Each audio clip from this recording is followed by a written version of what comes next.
Sometimes when the client comes to me, want to go on this journey with me, that really changes their life. So many times they have complaints about where they live or their partner or their school or their society. And at the end of the day, they stay in the same place and have such a different experience. I remember the first time that I got a C was in 10th or 11th grade. If you would have seen the reaction that I had when I got into my mom's car, I was in fetal position. That was really one of my first experiences where I couldn't just avoid discomfort. One of the biggest things that I try to convey to my clients is comfort doesn't mean good, and many times comfort is not good. And if we think about uncomfortableness and growth, there has to be uncomfortableness for growth. What's really interesting is that the discomfort is actually the signal for I'm about to grow. I'm going to go find protection and comfort myself so that I can grow and then I can come back out to the world. I have clients in their high 70s making huge changes, making very uncomfortable choices, and starting to live amazing lives. And that's why I love what I do. Thank you for listening to Help Them Bloom. Your support means everything. If you enjoyed this episode, please like, subscribe, and leave a review. It really helps us reach more parents like you. Every share, comment, and review really makes a difference. Thanks so much for being part of our community. Hi, everyone. I'm so excited about my guest today. She is in my life professionally and personally, has been the rock of everyone I know. So she really has so much meaning in my life. And I'm so honored to have her here as a guest on my podcast. I never really pictured this day coming. This is a dream come true. And I'm so excited to talk to you about the things that we talk about behind the scenes, because I think that we have so much to share and she has so much wisdom to give all of our listeners. We're going to jump in, but I'm going to introduce her. So this is Lily Retelny. She is a mental health therapist. She has been in private practice for a lot of years, since 1999. You can't find her anywhere online because everything is word of mouth. That's how she likes it. Yes. She doesn't need any marketing. That's how she likes it. She is amazing at what she does and what she does. I asked her to describe, who's your patient? Like, who do you see? And she said it just so beautifully. She said, I see patients who want to or clients who want to learn to live well. And that is exactly what we're going to talk about today. Lily, thank you for being here. Such an honor. Thank you for having me here. This is extremely exciting for me too. You have so much that you could share here today. When I approached Lily about coming on my podcast, I was like, Lily, this really stemmed from personal work and personal experience for me, where I found myself at a point in my life, and this was probably since a couple of years ago, but always has shown up a little bit, just I've kind of pieced it all together, but where I found myself in a point of my life where I was like, I don't know sometimes who I'm really living for. Like, is this really me? Is this what I want to do? Is this the way I want to live? Am I just a product of society? Am I a product of my upbringing? I know it's a little bit of everything, but it gets to a point where, and I don't know if it's like the approaching phase, if that's sort of what creeps up. Maybe it's some sort of midlife crisis, kind of identity crisis thing that creeps up, but where you question where you are in your life, who you are in your life, and if that really feels true and authentic to yourself. So this is some of the work that I have personally I've just kind of entered the surface of it. I know it goes really, really deep, but I know, Lily, that you do this type of work with the clients you see. Do you want to share a little bit more about that? I mean, you said almost everything I needed to say. So I love how you presented it. A lot of my clients come to me and not all of them have a presenting problem, but sometimes something happens in life. And many times it's the parenting. So that brings your work to my work. That sometimes people, when they start parenting, they start noticing their own stuff. And the way they're parenting, they notice that they're doing it for their kids, but they don't come from a strong point.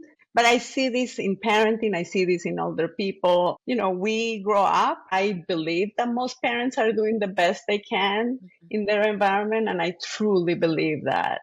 And then we grow with the culture, the environment, the parenting, the family. And many times it works. For many people, it works, but for many people, it doesn't. And they start feeling either anxiety or fears or uncomfortableness about their lives, which brings them to me. And sometimes they don't even know why they're there. And with the work that I do and investigating and living, like with them, through them, with their childhood and their present situation, they can really change their lives. Many times people come with a lot of anxiety. A lot of my work shows up when people have just anxiety and they don't know where they're coming from. Mm-hmm. And it's just a beautiful journey to find and help them live authentically. And that's like what I love to do. Yeah. I want to take a quick break from this episode to share more about my services offered at Hatch and Bloom. Whether you're seeking personalized one-on-one guidance or insightful group learning, we have the right support for you. Our private sessions provide you with the tools and strategies needed to support your child's growth. So take the next step in nurturing your child's potential and book a session with me today. Please visit hatchandbloom.co, that's .co. Or you can email me at evelyn@hatchandbloom.co. Now back to the episode. Okay, so Lily, when they come to you, it's not necessarily that they want to do this like deep investigative work, right? Like it's something else that kind of brings them through the door. So many times they come for, like their parenting or, a parent coach send them to me because of, they notice some anxiety and then, they think they're coming just for something to that point. And I mean, that's good and it's valid. And many times that's all we do. But sometimes when the client comes to me and just feels a little relief from a little work we do, many times they want to go on this journey with me that really changes their lives. Mm-hmm. And by saying changes their lives, I mean, their lives stay intact. Like so many times they have complaints about where they live or their partner or their school or their society. And at the end of the day, they stay in the same place and have such a different experience just by doing the work, going inward. Internally. Yes. Yeah. So what do you think happens to keep people living from like being able to kind of connect to that authentic part of them? How do we get here, basically, to the place where like, where am I? A lot of it is just life and living it, and we're busy. And, since I started working, which you said it was a long time ago, people get busier and busier. Life is busy. So sometimes we don't have the time to stop and think. And that's why sometimes the body sends out some signals, right? Sometimes it's migraines, sometimes it's anxiety, sometimes it's stomach problems. That doesn't mean that everybody waits for that, but a lot of the times the body comes to help us. Mm-hmm. I think so many things, and it's not the same for everyone. And that one I want to really point out because there's not one recipe or one experience. But so it could be life, it could be fears. Yeah, I was going to say that. What about fears? And fears doesn't mean that they're living in fear, but, it feels comfortable. Mm-hmm. What we know, what we grew up with. And many times we're just repeating how we grew up and what it was comfortable.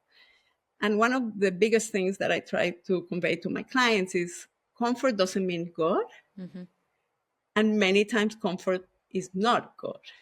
Mm-hmm. And if we think about uncomfortableness and growth, there has to be uncomfortableness for growth. And I always tell them, when kids are growing, they talk about growing pains, right? Or when we're learning math, 2 + 2 is easy, but then when it gets very complicated, it's very uncomfortable. Mm-hmm. Fitness, which is one example that I always give, and people are really good at getting uncomfortable in fitness because, you don't come to the gym and lift 200 pounds. You start with 5 and 10, but it has to be some discomfort for the muscle to grow. Mm-hmm. And many times we do it in so many things, but we don't do it for ourselves. And getting out of that comfort zone sometimes brings us the work that I love to do is just finding yourself and living in your true alignment. But it really is you have taking to break the leap. some, and getting uncomfortable, and not only yourself, the people around you. It's so true because you're going to get, I've read this and I've read this and I've read this, and then I've experienced it recently as I do my own internal work and personal work, is everybody around you is just sort of used to this version of you. And when you start to change that version of you, like, you're going to get pushback and you're going to get, not always positive encouragement reactions, because it just kind of has been flowing in that way. It's been working in that dynamic, right? Absolutely. And, we're part of a system. Mm-hmm. And that doesn't mean that these people don't want the best for you. But just imagine, this is a weird example that I give. You've been playing tennis with a bunch of the same group of people. And then you go find out that you've been playing tennis wrong, right? And you learn the right things for the tennis. And you show up in the court, but you just start playing the new rules, and everybody doesn't know what to do with you because they want to play the old tennis. So it's really hard. And, it is hard on us, but then that pushback that you call, it's not necessarily that they don't want this for you. It brings up their own discomfort. Their own stuff.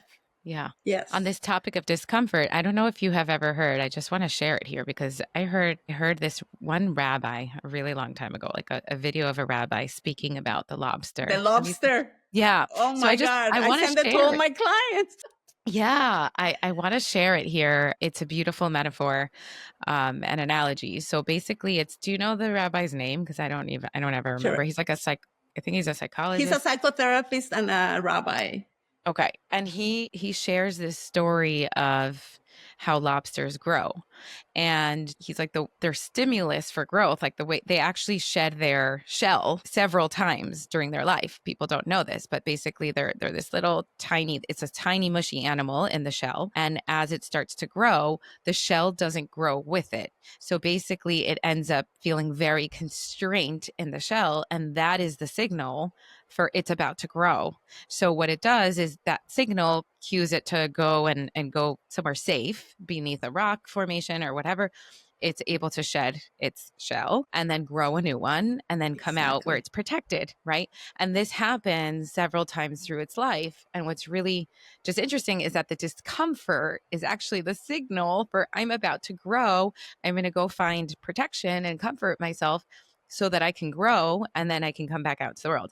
And he was like, the ending was really, he was like, if this would never happen in humans because we have every possible way of not feeling discomfort or masking our pain, or we would just, we would do anything to avoid that discomfort, which is true. And that's how we live. And we do that for ourselves. And then, more in your field, when we see our children going through discomfort, parents want to save them. And I always emphasize some discomfort is good. Let them go through things. I mean, nobody wants to see your child suffer, but a little bit is so good for so many things. Yeah. For growth, but also to create that resilience. What are the things that you see particularly in parents come up for them that signal that, I don't know if this is the type of parent that I want to be, or I don't know, stuff is coming up. Like, so what are some of the things that usually you see come up when they become parents? Because there's a lot of triggers that come up in parenting, right? And there's a lot of mirrors that we have in front of us that our kids provide. So many. And I see it going both ways. The experience of I want to be nothing like my parents were to me, or copying everything. Yeah. Where somewhere in the middle would be the best. But the copying everything is because it's safe. But when you grow up and familiar, and it's interesting because a lot of the times I get my clients saying, I can't believe I'm doing this. And, I'm becoming my mom. And I always said, I hate that my mom did that. But it's that imprinting, right? So a lot of that. What I see in the last years, already several years, is parents wanting their kids to thrive. Like we all want kids to thrive, but so afraid of them failing. 100%. That's what I've seen in the last, 15, 20 years. When I grew up, society was very adult-centric. The children were on the side, like it's turned around completely where it's all child-centric because of all this new information that I think is great. We know so much. We know how much we can help our kids thrive. but it's become maybe a little too extreme where we really want to protect them not to have experiences. And that's what I see the most in the last, I would say, 10, 15 years. Mm-hmm. There's This a is book a that I lot of love. Jonathan Haidt's Yeah. book. Okay, you want to Yeah, say? but also, and The Cuddling of the American Mind, which was written many, many years ago, was very good for this. And, the data is showing that kids in college, they've never seen so much anxiety and depression in kids in college. And it's due to all this. It wasn't meant to be cuddling. It was meant to help kids growth and protect, but it became cuddling. It just swung too far in the other direction. Too far. Yes. Yeah. And it's not a reflection of the real world and of confronting real challenges and real stresses. I know that I grew up like very protected like that, and I had never failed. I remember the first time that I got a C, not a D, not an F. Was in like 10th or 11th grade. And if you would have seen, and this wasn't even like a final grade. This was like a quarter grade. Like I ended up with like an A. I don't know, but I got a C. If you would have seen the reaction that I had when I got into my mom's car, I was in fetal position, hyperventilating. She had thought something like horrific had happened, and it was over that. I had never experienced something like that, and I didn't know how to handle that. And you know what I did? I went straight to the counselor the next day and switched out of the class. That's what I did. I switched out of honors. Because I didn't know what to do with that. And I think I grew up also very protected in that way, and very much like praised for my good grades. So I almost became, that was one of the ways that I felt your my identity. Worth. Yeah. So I switched out, and the teacher found me. He found me in the hallway and he grabbed me, and he was really scary. I still remember his name. He was scary, and he was like, that's not going to happen. Not switching. No, that's not going to happen. You're so going to come back. So we need to thank him for that, right? I do. I ended up like confronting that. I ended up like taking on the challenge. I ended up doing really well, but that's not even the point. The point is that it was have that very imprinted in my mind, because that was really one of my first experiences where I couldn't just avoid discomfort, and where I couldn't just take the easy way out. Like, here I failed, goodbye. I can't handle this. So it was an important moment in my life, but it also showed me how little exposure I had to build the skill of resilience. I didn't have exposure for that. Everything was sort of just like worked out. Like, I didn't really have so many obstacles. I didn't have to confront so many challenges. Yeah. And it's interesting because, if you go back to way back then when I studied development and Erickson's developmental stages, he always talks about a crisis and a resolution at each developmental stage. So the information is there, how it is important for us to go through things. I mean, we're not wishing anything bad to anyone, but like to be able to cope with little things when you're little, as you grow, cope with bigger things, bigger things. Yes. Yeah. So this affects a lot who you become, because if you're always protecting yourself, you're keeping yourself small and not able to experience bigger things. And that affects the work that I do when they come to me and they have not, first by their parents, then by themselves, not gone out of that comfort zone to experience these little crises or uncomfortableness where maybe you live. That's you. This is major. Yeah.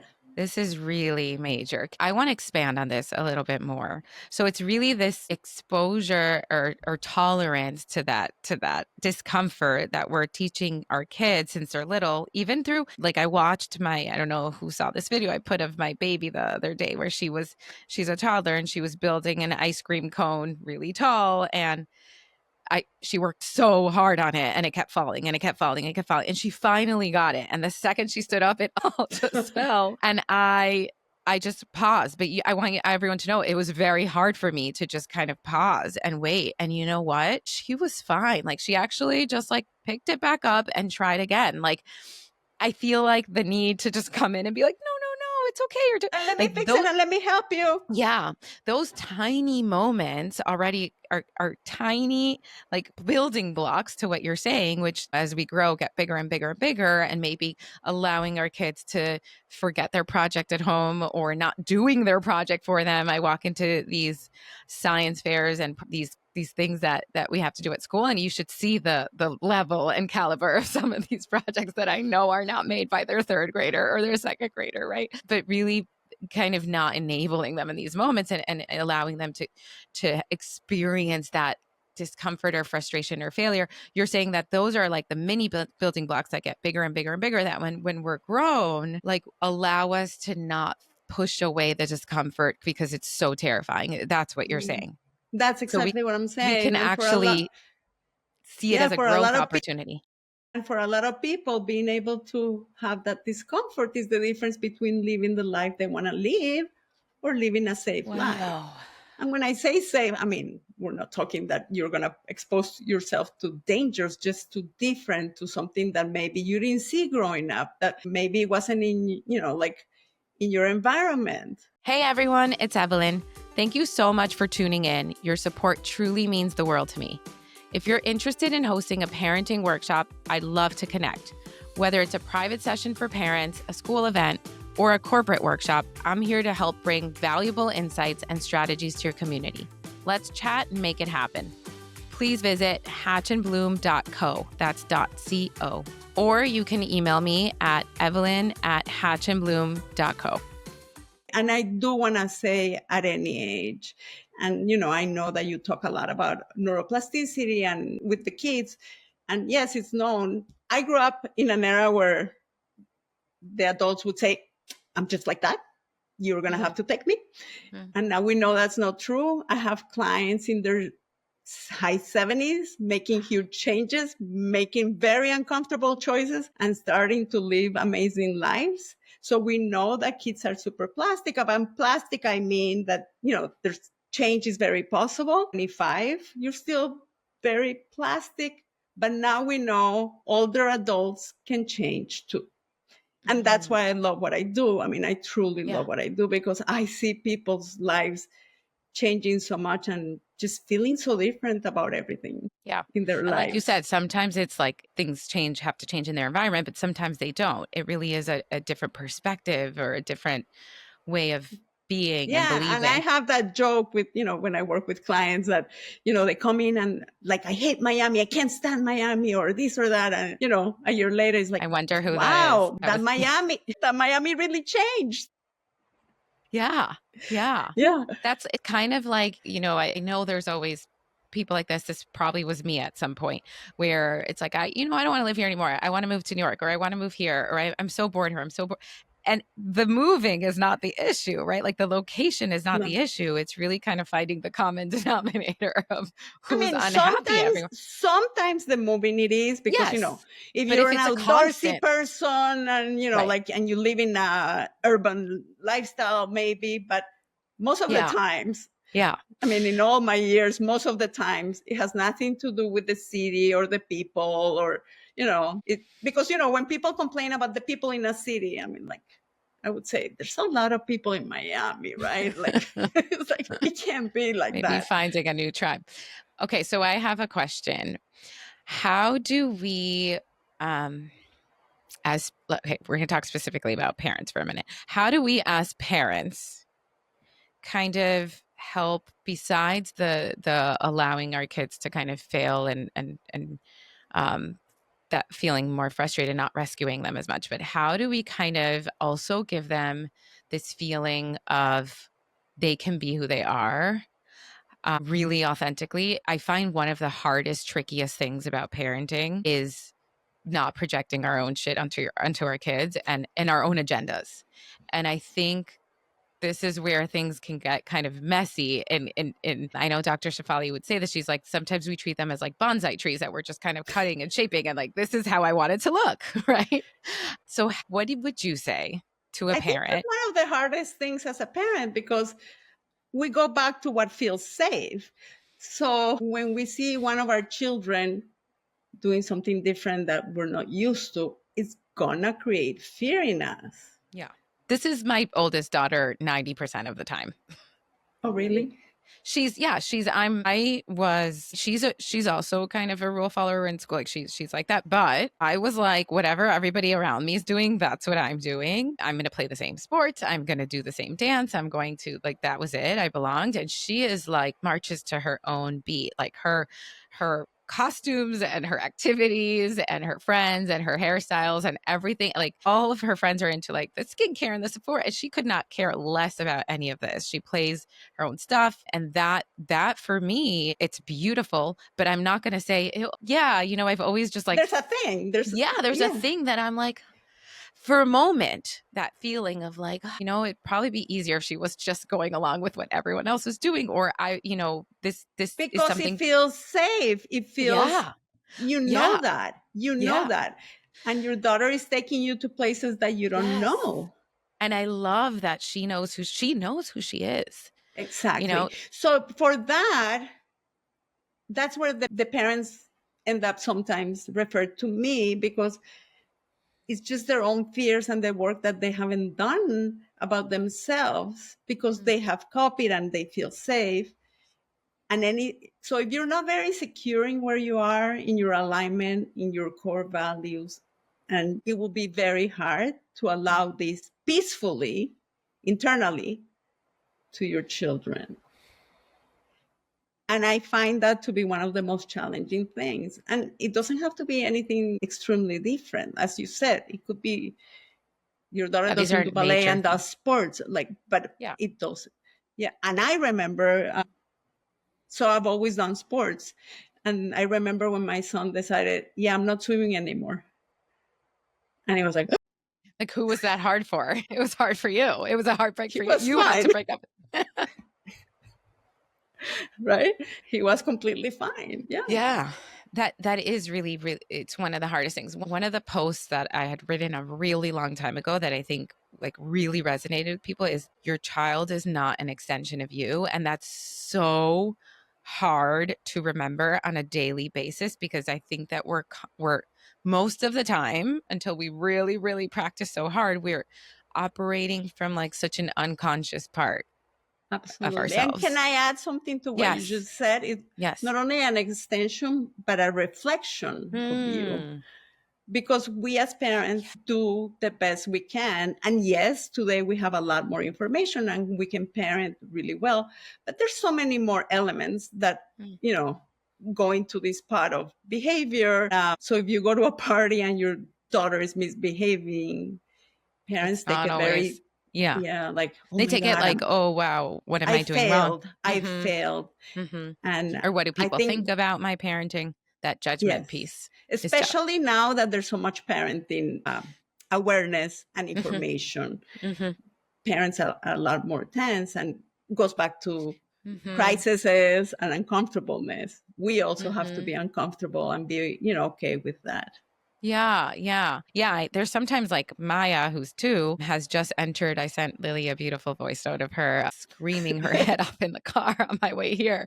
That's the phase she entered, right? And so whoever I'm around, it's interesting, because I know this because this is what I do professionally as well. So like, I understand the stage of development she's in. I understand her communication. I understand her bodily needs, and that I picked her up from school. She's tired, but everyone around me, I just want to like kind of say this, because this is what happens. My mom or my husband or Liv, this was today, my other daughter, when she gets into one of these meltdowns, what's wrong with her? Like, what's happening? And it's like, there's like this always answer that like one of us is doing something wrong, right? And I'm like, nope, she's just riding the wave. Like, she's tired, or she wants something she can't have. But that, I think we can feel a lot of times kind of like the guilt or the shame or the insecurity around their behaviors. And you're right, it's not always like, they're their own person. They're not a robot, and it's not a recipe. And I've been in practice long enough to tell you that you can do everything right, and sometimes things happen and you can do everything wrong, and then they magically turn out okay. Yes. I mean, obviously it's better to try to be as mindful as you can, but I mean, the amount of times that my clients spend talking about their anxiety about their kids and their future, I mean, and it's a beautiful thing to see that people are so mindful, but It's very fear-based. a lot of the times when my clients say, "What do I do?" and it's like, just relax and let them have that experience. And I know it's really hard. And don't be embarrassed. Don't be embarrassed. Yeah. And this starts very young. Like the parents I talked to, I had a client like this the other day whose child was 2 and was thinking about how this would, what kind of teenager they're probably going to be, because this is the behavior they're seeing now, right? Like it's very fear-based. It's very very fear-based because we want our children to do well. Mm-hmm. So it's a lot of fear. And the same happens with the cuddling. We cuddle or the art fair or science fair that you referred to. You don't want them to have the shittiest project. But it's also a reflection on us, because we're like, well, what is this? This is how we actually act too. Like, I think that a lot of the parents will make it really nice or whatever, because it's a reflection on our parenting and us, right? Yes. Like, it's like, I'm doing a really good job parenting because look at their project and they got an A, so it really, a lot of it really comes back to how we feel about ourselves. Of course we care about our kids. This is a very important topic, because a lot of the self-esteem nowadays, what you just said, I'm going to feel really good. I'm proud because my child behaves really well in the birthday party. So we bring it comes to from us. their life and their behavior and their world. Yeah. Yes. And that's also, that's not good for us. It's also not good for them. That's a lot of pressure. Yeah. That's a very big burden of responsibility on our kids that we don't do on purpose. Obviously we don't do that on purpose, but it's messages that get sent along the way. And then it becomes a bigger thing to the work that I do. How many people grow up wanting their parents to be very proud or very happy? And because, again, children are well-intended, parents are very well-intended, and we know what's going to make our parents proud and happy.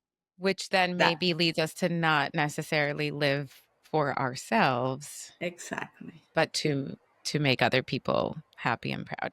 And we've come full circle, right? Like it's all connected. It's all connected. Lily, one last thing. Like, so let's say this is going to be hard, but what would you tell somebody who's kind of like what would you tell somebody? I hear that a lot. I actually, when people start therapy, therapy is really hard.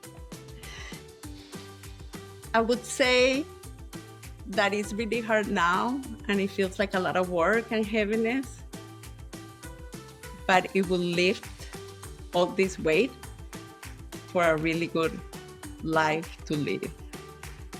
And I've said that so many times. I love everything you say. Thank you so much for this conversation. You did it. All of them work. Thank you for this conversation. This was such a beautiful chat. I could talk about this forever with you, and I'm sure we will have you on for a part 2 eventually. Thank you for being here and for your time. Thank you for having me. Thank you for listening to Help Them Bloom. Your support means everything. If you enjoyed this episode, please like, subscribe, and leave a review. It really helps us reach more parents like you. Every share, comment, and review really makes a difference. Thanks so much for being part of our community.